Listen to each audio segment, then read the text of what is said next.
ஓம் சாந்தி. 3/6/2024 சாகார முரளியின் முக்கியமான கருத்துக்கள்.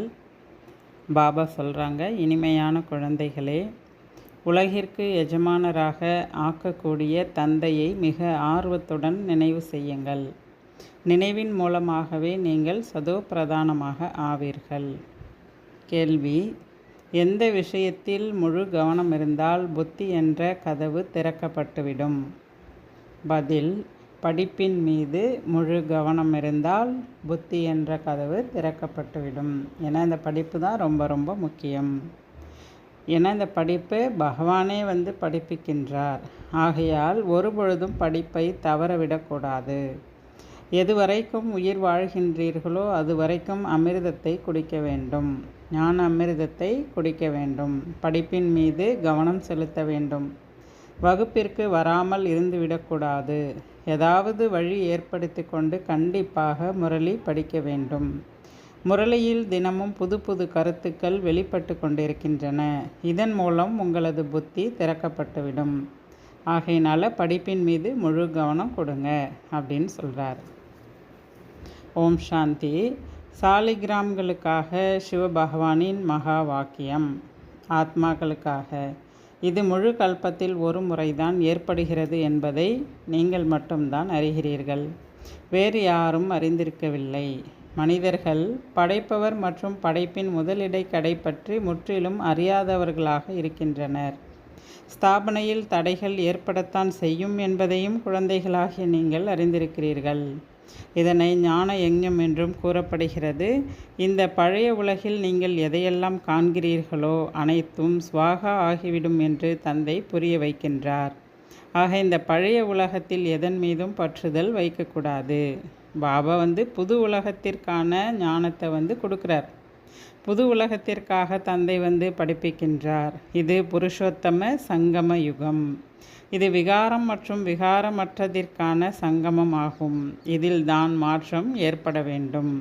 தந்தை இரவு பகலாக கூறிக்கொண்டே இருக்கின்றார். குழந்தைகளே, உங்களுக்கு மிகவும் ஆழமான விஷயங்களை கூறுகின்றேன்.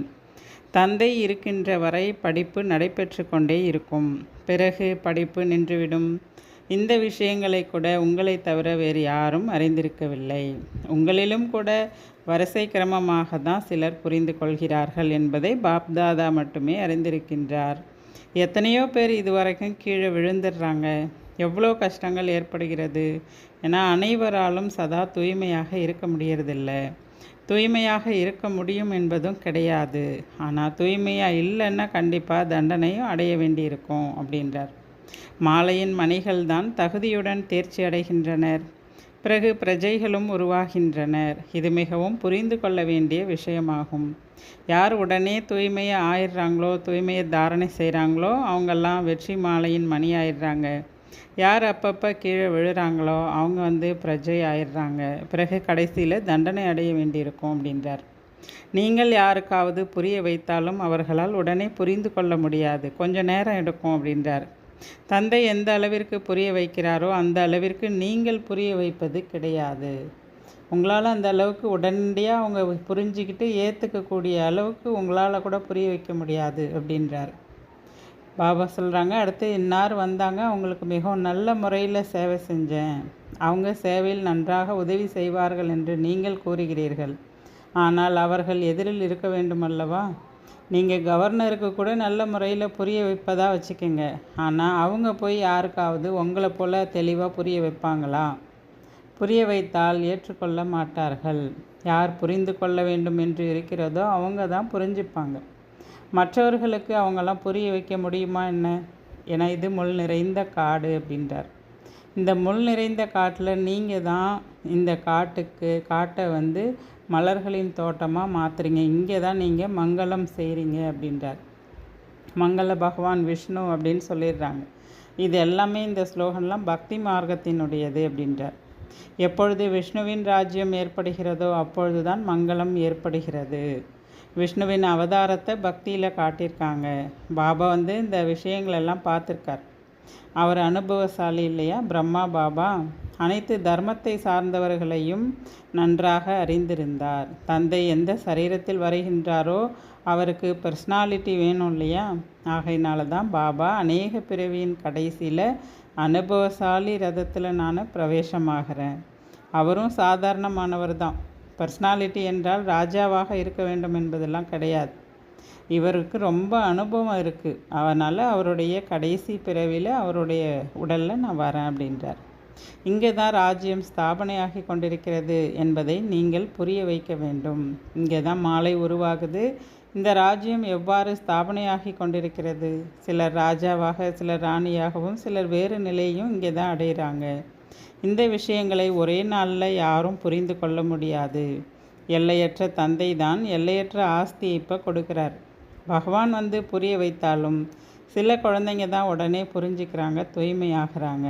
இதனை புரிந்து கொள்வதற்கு நேரம் தேவைப்படுகிறது. எவ்வளவு தண்டனை அடைகிறார்கள். தண்டனைகளை அடைந்தும் பிரஜைகளாக ஆகிறாங்க. பாபா சொல்கிறாரு, குழந்தைகளே, நீங்கள் மிக மிக இனிமையானவர்களாக ஆக வேண்டும். யாருக்கும் துக்கம் கொடுக்கக்கூடாது. தந்தை வருவதே அனைவருக்கும் சுகத்திற்கான வழியை காட்டுறதுக்கு தான். உங்கள் எல்லாரையும் துக்கத்திலிருந்து விடுவிப்பதற்காக தான் பாபா வந்திருக்கேன் அப்படின்னு சொல்கிறார். பிறகு சுயம் மற்றவர்களுக்கு நீங்கள் எப்படி துக்கம் கொடுப்பீங்க? பாபா எப்படி துக்கம் கொடுப்பாரு?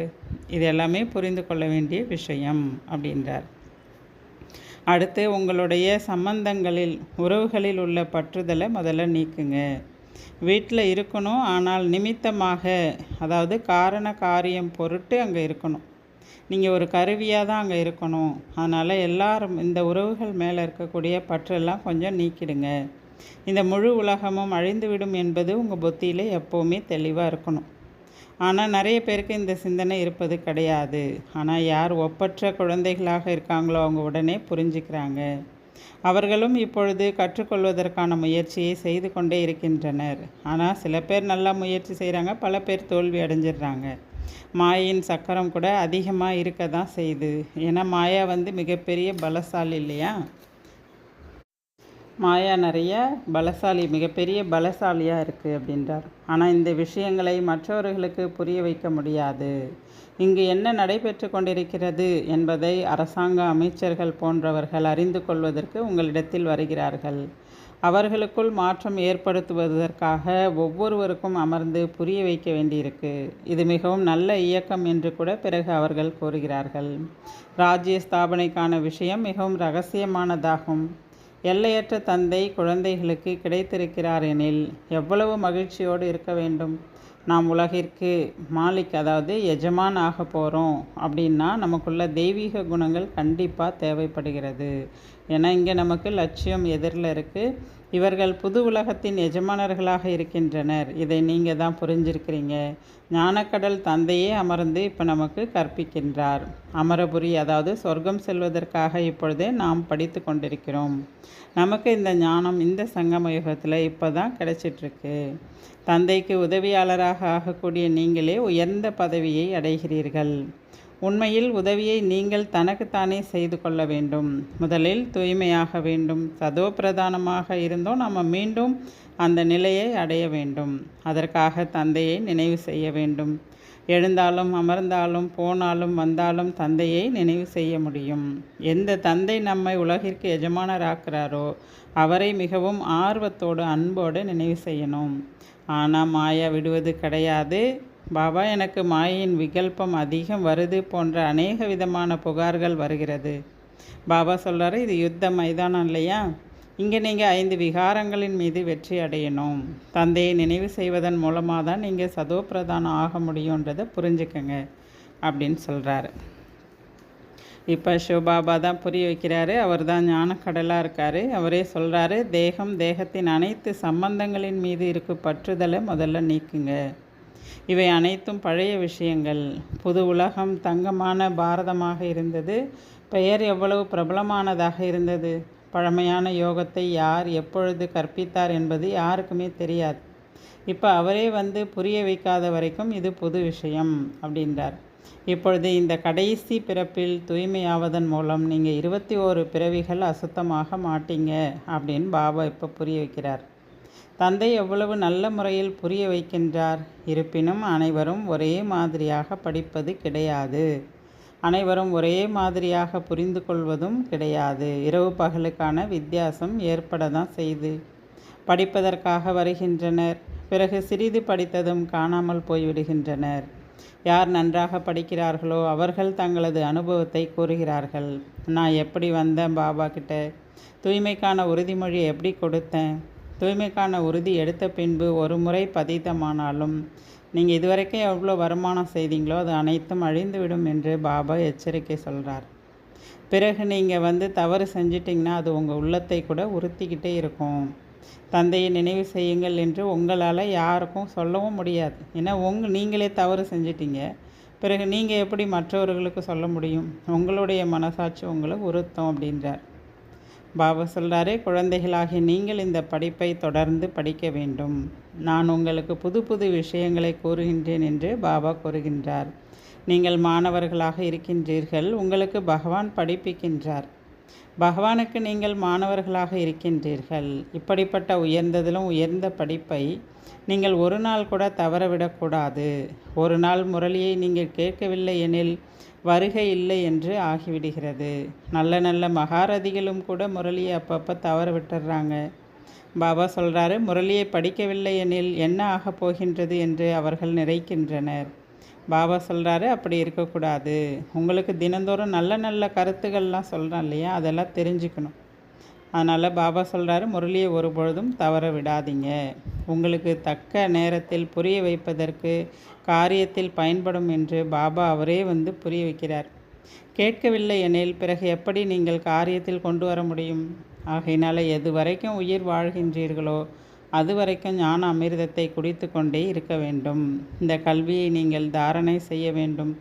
ஒருபொழுதும் முரளி வகுப்பிற்கு வராமல் இருந்துவிடக்கூடாது அப்படின்றார். ஏதாவது ஒரு வழியை உருவாக்கி நீங்கள் என்ன பண்ணணும், வரணும். அப்படி வர முடியலையாவது யார்கிட்டையாவது முரளி வாங்கியாவது படிக்கணும். இதில் கர்வம் இருக்கக்கூடாது. இங்கே நமக்கு சுயம் பகவானே தந்தையே பாடம் படிப்பிக்கிறார் அப்படின்னா ஒரு நாள் கூட நீங்கள் தவற விடக்கூடாது அப்படின்றார். தன்னை ஆத்மா என்று புரிந்து கொண்டு தந்தையை நினைவு செய்யுங்கள் என்ற கருத்து மட்டுமே கடைசியில் நினைவிருக்கும். ஆனால் இப்பொழுது புரிய வைக்க வேண்டியிருக்கிறது, தந்தையை நினைவு செய்து செய்து சென்று விட வேண்டும் என்பதே கடைசி நிலையாக இருக்கும். நினைவின் மூலமாக தான் நீங்கள் தூய்மையாகுவீங்க. எந்த அளவிற்கு தூய்மையாக ஆகியிருக்கிறீர்கள் என்பதை உங்களால் புரிந்து கொள்ள முடியும். அசுத்தமானவர்களுக்கு கண்டிப்பாக குறைவான பலம்தான் கிடைக்கும். அஷ்ட ரத்தினங்கள் தான் முக்கியமானது. அவங்க தான் பாஸ் வித் ஹானர் ஆகிறாங்க. தண்டனையே இல்லாமல் முழுமையாக பாஸ் ஆகிறாங்க. அவங்க எந்த தண்டனையும் அடைவது கிடையாது. இதுதான் மிகவும் ஆழமான விஷயம். அடுத்து பாபா சொல்கிறாரு, நான் சிவபாபாவுக்கு கொடுக்குறேன், நான் சிவபாபாவுக்கு இதை கொடுத்துருக்கேன், அதை கொடுத்துருக்கேன், இது போன்ற எண்ணம் கூட உங்களுக்கு வரக்கூடாது.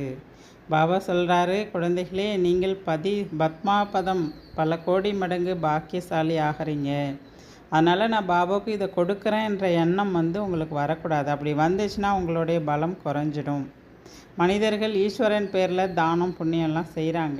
எதுக்கு? அவர்கிட்டேருந்து பலன் அடைவதற்காக. அது கூட ஒரு பிறவிக்கான பலன் கண்டிப்பாக பாபா கொடுத்துட்றாரு. அதனை தானம் கொடுப்பது என்று கூட சொல்ல முடியாது. பகவான் வள்ளல் இல்லையா? அதனால் அவங்கள்ட்ட என்ன பண்ணிடுவார், அவங்க ஏதாவது தான புண்ணியம் செஞ்சாலும் கூட உடனே அவங்களுக்கு பலன் அடுத்த பிறவியில் கொடுத்துட்றாரு. இது கூட ட்ராமாவில் பதிவாகி இருக்குது. பக்தியில் சிவன் பேரில் ஈஸ்வரன் பேரில் தானம் பண்ணாங்கன்னா கண்டிப்பாக அவங்களுக்கு அல்பகால சுகம் கொடுத்துடுவார். ஒரு பிறவிக்கான பலனாவது அவங்க அடைஞ்சிருவாங்க. பக்தி மார்க்கத்தில் அல்பகால சுகம் கிடைக்குது. ஆனால் நீங்கள் இங்கே எல்லையற்ற தந்தையிடமிருந்து எல்லையற்ற சுகத்திற்கான ஆஸ்தியை அடைகிறீர்கள் அப்படின்னு சொல்கிறார். நல்லது. தாரணைக்கான முக்கிய சாரம். முதல் பாயிண்ட், உயிருடன் இருக்கின்ற வரைக்கும் அமிர்தத்தை குடிக்க வேண்டும். கல்வியை தாரணை செய்ய வேண்டும். பகவான் படிப்பிக்கின்றார், ஆகையால் ஒரு நாள் கூட முரளியை தவறவிடக்கூடாது. செகண்ட் பாயிண்ட், பல மடங்கு வருமானத்தை சேமிப்பு செய்வதற்காக வீட்டில் நிமித்தமாக இருந்து காரியங்களை செய்தாலும் ஒரு தந்தையின் நினைவில் இருக்க வேண்டும். வரதானம், மகிழ்ச்சியின் ஆன்மீக ஆளுமைத்தன்மை மூலமாக அனைவருக்கும் அதிகாரத்தை வழங்கக்கூடிய புகழுக்கு உரியவராக மற்றும் பூஜைக்கு உரியவராக ஆகுங்கள். வரதானத்தின் விளக்கம், யார் அனைவரிடமும் திருப்தியின் சான்றிதழ் பெறுகிறார்களோ அவர்கள் எப்பொழுதும் மகிழ்ச்சியாக இருப்பார்கள்.